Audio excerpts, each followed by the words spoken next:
Oh, kadang putus, kadang hilang ya. Ngaruh ke jaringan kali ya, padahal jaringan saya hijau ini.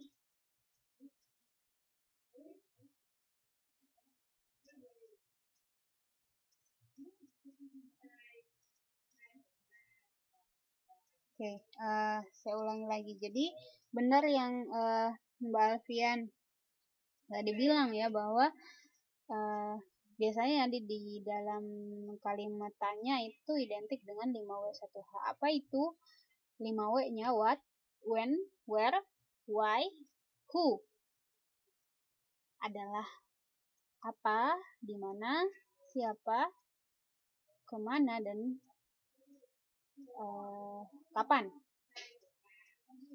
H-nya itu adalah how, yang artinya adalah bagaimana. Nah, jadi dalam kalimat interrogatif itu teman-teman bisa menggunakan kalimat ini, kata ini, 5W1H ini. Kita lihat ciri-cirinya. Ada kata apakah, bahasa Indonesia ya Bu. Oh, bagaimana bahasa ya. Bagaimana itu how. How itu kan kalau bahasa Inggris bahasa Indonesianya how itu kan biasanya kita artinya itu bagaimana, bisa. Terus berapa banyak, how much gitu. Nah, kita lihat di sini kalimat interrogatif, ciri-cirinya ini ada kalimat, ada kata tanyanya. Kata tanya apakah, kemudian dapatkah, berarti mengapa, siapa. Nah, kayak gini kan, dapatkah Anda, dapatkan berarti salah satu kalimat tanya lah. Kenapa? Karena diakhiri dengan ada kata kah gitu. Dapat, terus dapatkah. Berarti ini golongan bisa dikategorikan sebagai kata tanya.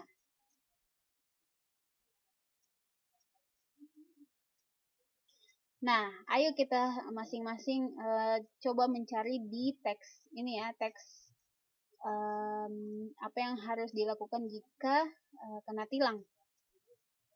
Kita identifikasi bersama-sama mana kalimat imperatif, mana kalimat deklaratif, dan mana kalimat interrogatif. Ini pertama di paragraf pertama dulu. Kita cari. Ada di paragraf pertama ini, kita hitung ya, ada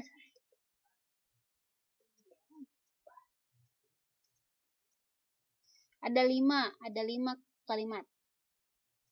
Kira-kira yang mana kalimat imperatifnya, mana kalimat deklaratifnya, mana kalimat interrogatif.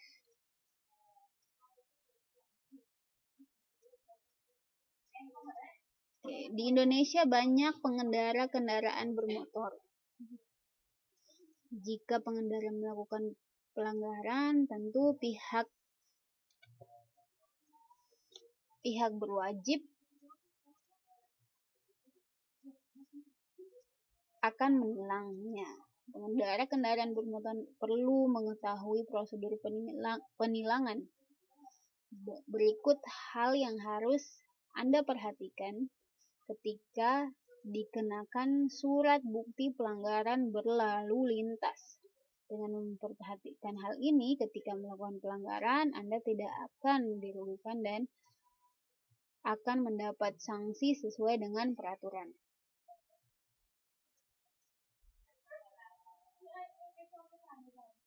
Malam, Mbak Mia. Oke, kalimat pertama.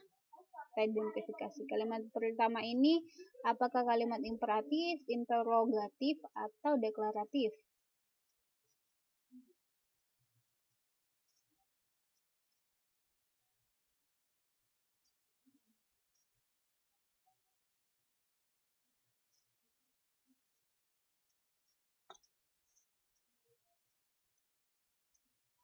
Iya, benar ya, deklaratif karena bersifat informasi. Jadi ya memberikan informasi aja. Oh, informasinya bahwa banyak pengendaraan kendaraan bermotor di Indonesia.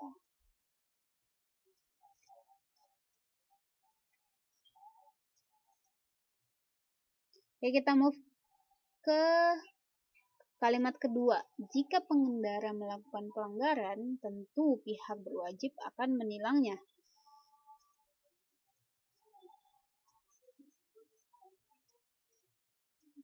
Apa, ayo?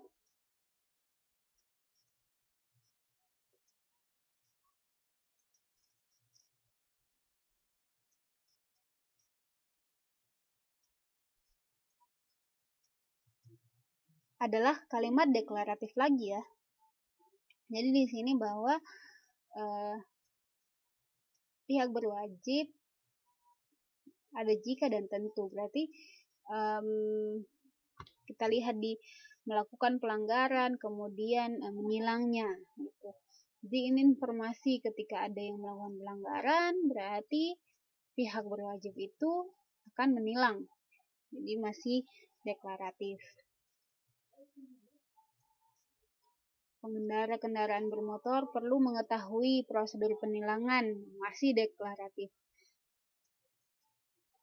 Berikut ini hal yang harus Anda perhatikan ketika dikenakan surat bukti pelanggaran berlalu lintas. Dengan memperhatikan hal ini ketika melakukan pelanggaran, Anda tidak akan dirugikan dan tidak akan mendapat sanksi sesuai dengan peraturan. Jadi, ternyata paragraf 1 itu berisi semua deklaratif.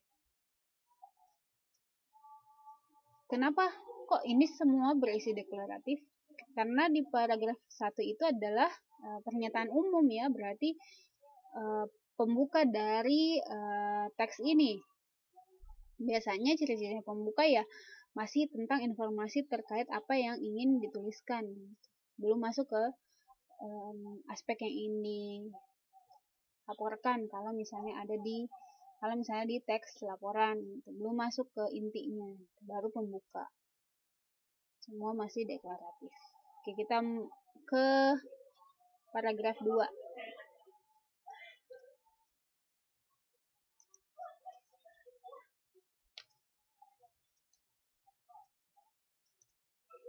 Oke, pertama kenali si petugas. Deklaratif, imperatif, atau interrogatif?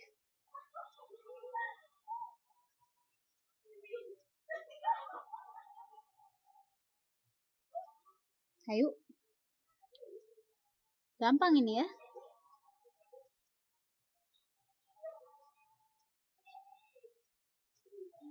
Berarti kalimat awal di paragraf kedua adalah kalimat imperatif karena mengajak perintah, kenali si petugas, kenali. Cobalah mengenali nama, yaitu ini ya, masih deklaratif, berisi informasi. Kemudian yang lain di sini, ini jangan hentikan kendaraan Anda. Jangan hentikan berarti mengajak, yaitu imperatif. Karena jangan hentikan kendaraan.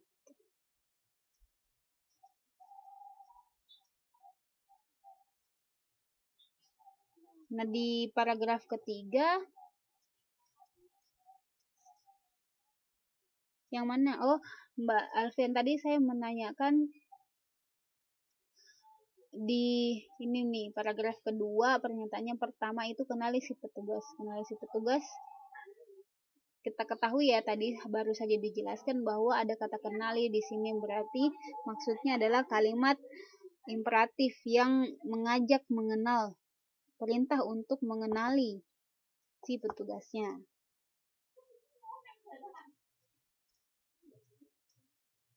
Jadi yang ditemukan pada paragraf 2 ini hanya kalimat deklaratif dan kalimat interrogatif. Kalimat imperatif.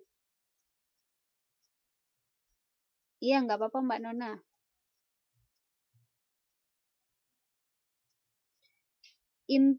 imperatif, Mbak, bukan interaktif.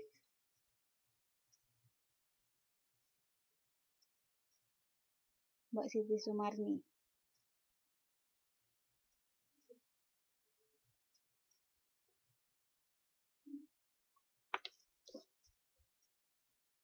Imperatif tulisannya gini.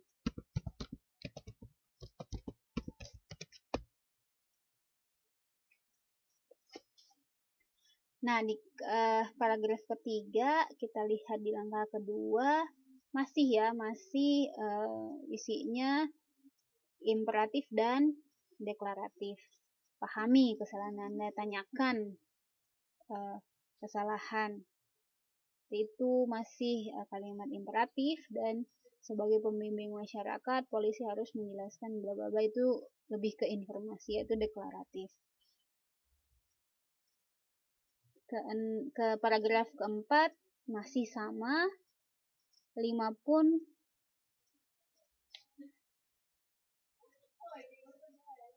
masih sama gitu.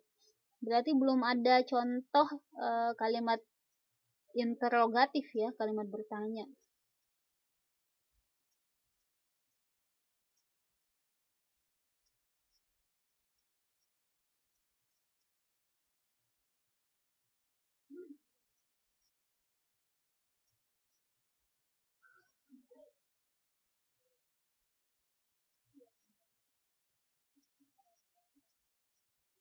Di paragraf ke-6 pun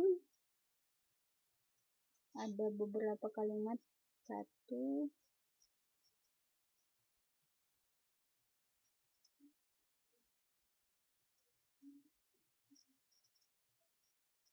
8 kalimat, dan isinya pun masih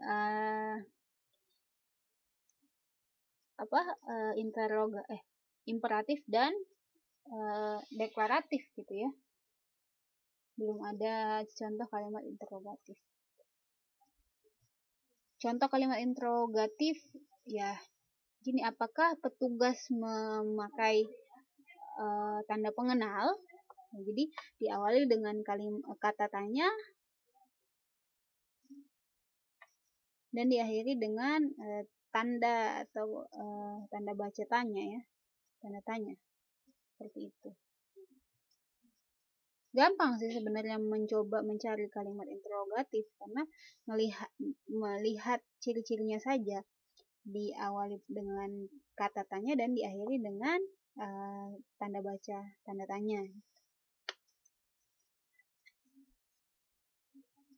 Namun pada contoh teks ini tidak terdapat kalimat interrogatifnya.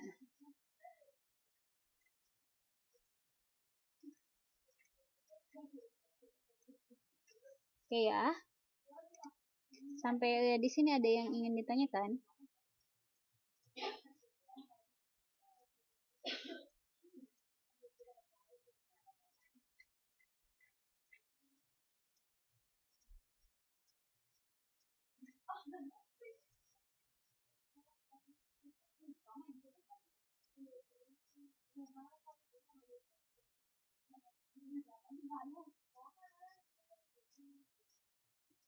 Sampai di sini ada yang ingin ditanyakan?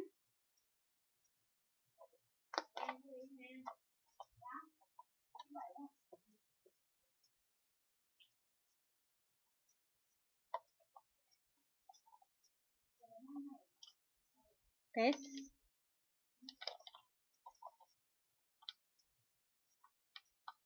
Nggak ada pertanyaan, berarti kita lanjut ya. Oke, kita lanjut. Nah, biasanya kan di dalam teks prosedur itu ada namanya teks prosedur biasa, ada yang namanya teks prosedur kompleks. Biasanya, oh iya, ini ada pertanyaan dari Cenas. Bisa menjelaskan sekali lagi apa yang kurang paham, Mbak Nas?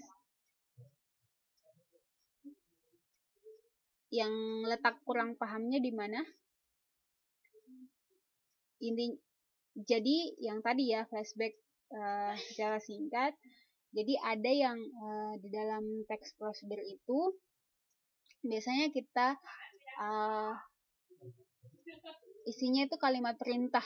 Nah, ternyata tuh kalimat perintah atau kalimat imperatif itu ada lagi nih klasifikasinya. Ada namanya imperatif, kalimat imperatif, dan kalimat interrogatif, dan juga kalimat deklaratif. Apa itu imperatif? Isinya perintah. Seperti tadi, kenali, pahami, jangan terima gitu. Jadi biasanya diawali dengan kata kerjanya di depan yang sifatnya memerintah atau menyuruh melakukan sesuatu. Kemudian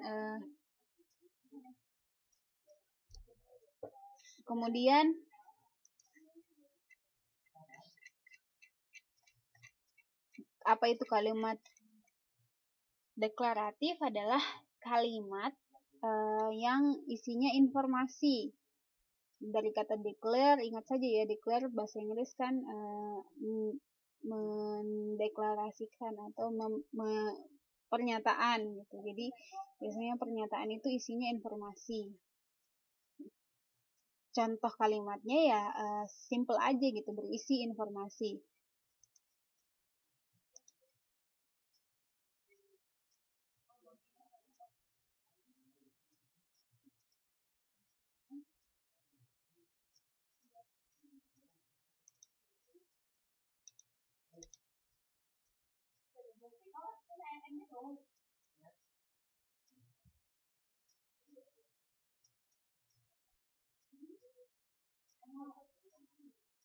Nah, kemudian apa itu kalimat apa tadi, interrogatif? Interrogatif itu adalah kalimat tanya yang ciri-cirinya itu diawali dengan kata tanya dan diakhiri dengan tanda tanya.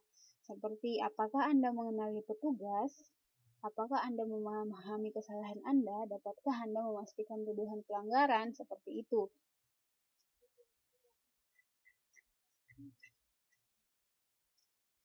Nah, gitulah garis besarnya. Gimana Mbak Nas? Sekarang udah jelas ya tulisannya Mbak Alfian?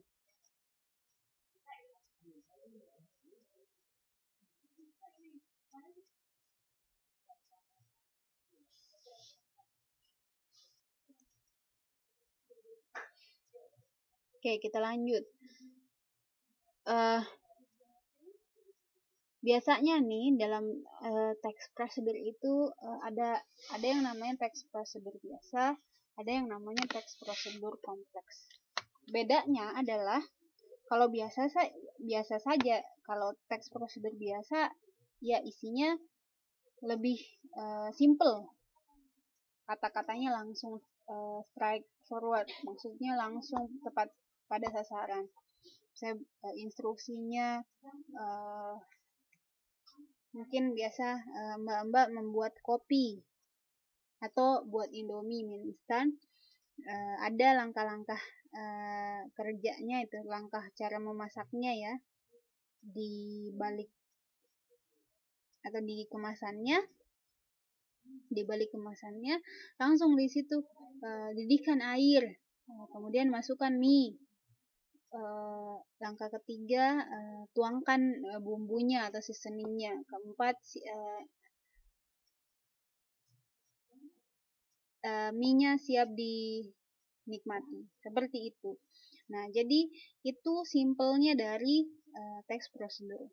Nah, kompleksnya, teks prosedur yang sifatnya kompleks ya, berisi ada istilahnya cerita yang dibangun di situ. Seperti contohnya ya tadi teks prosedur kena tilang. Kita lihat di pertamanya itu adalah ada pengantarnya. Pengantarnya berisi pembukaan. Ternyata hal-hal yang dilakukan ketika ditilang. Kita lihat pembagiannya di sini adalah pertama itu paragraf pertama itu berisi tujuan.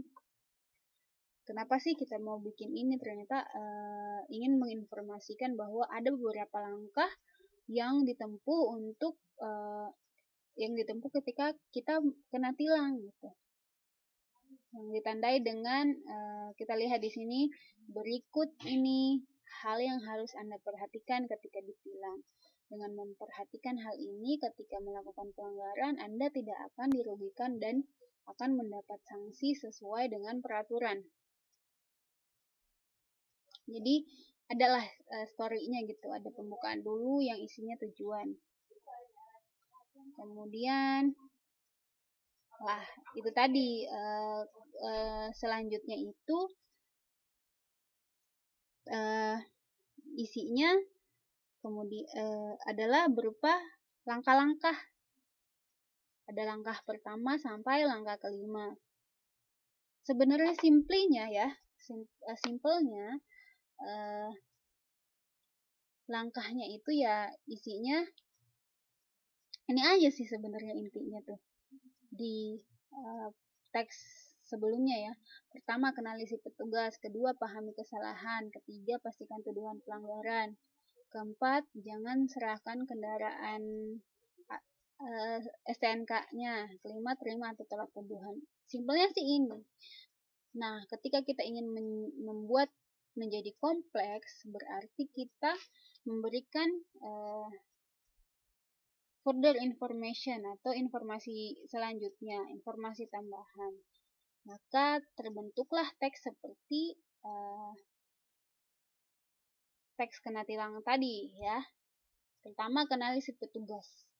Kita lihat ya di contohnya. Pertama, kenali si petugas. Cobalah mengenali nama dan pangkat polisi yang tercantum di pakaian seragamnya. Mereka mempunyai kewajiban menunjukkan tanda pengenal. Nama dan pangkat polisi, bla bla bla. Ini sifatnya sebenarnya informasi tambahan untuk menyupport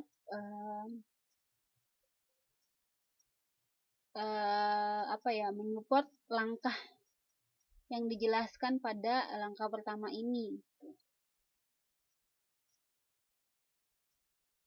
Juga demikian dengan langkah-langkah berikutnya. Langkah kedua, langkah ketiga, sampai langkah terakhir. Semua terdiri dari kalimat-kalimat informasi gitu. Kalimat-kalimat penekanan dan kalimat penjelasan dalam melakukan langkah-langkah itu. Jadi ini sifatnya ya kompleks karena dijelaskan lagi gitu.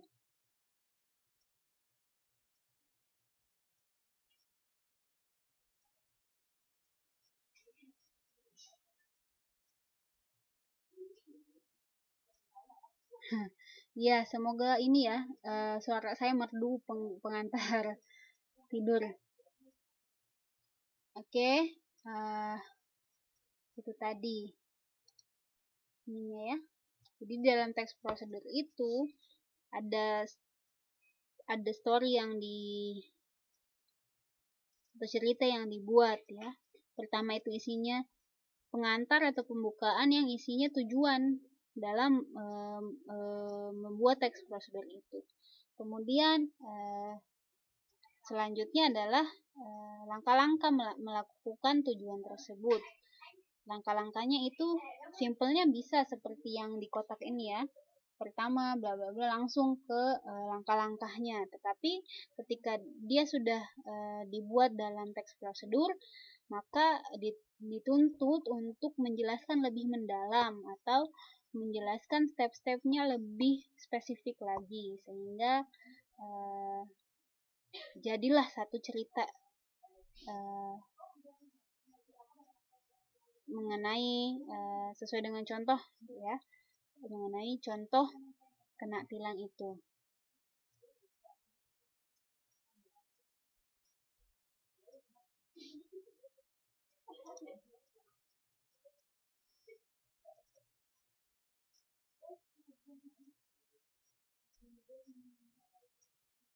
Nah, biasanya kan terdapat biasalah Mbak Aba menemukan sering pastinya menemukan teks-teks prosedur ini gitu. Ketika misalnya mengirim uang, di situ ada kayak langkah-langkahnya, kemudian membuat KTP, atau misalnya ketika mengurus paspor, ada langkah-langkahnya. Jadi pasti familiar lah untuk di kehidupan sehari-hari.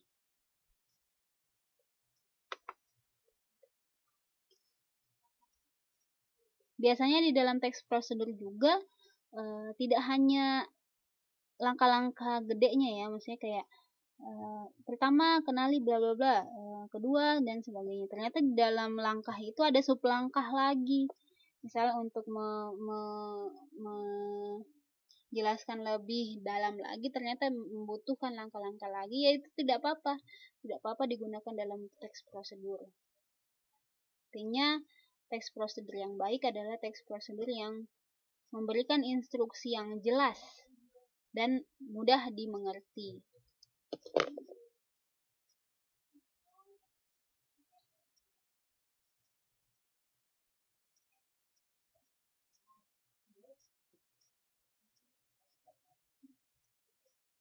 Oke, berhubung ini ya, waktunya sudah hampir habis, saya tutup saja kelas kita pada malam hari ini. Lebih dan kurangnya mohon dimaafkan. Wabillahi taufiq wal hidayah. Wassalamualaikum warahmatullahi wabarakatuh. Selamat istirahat.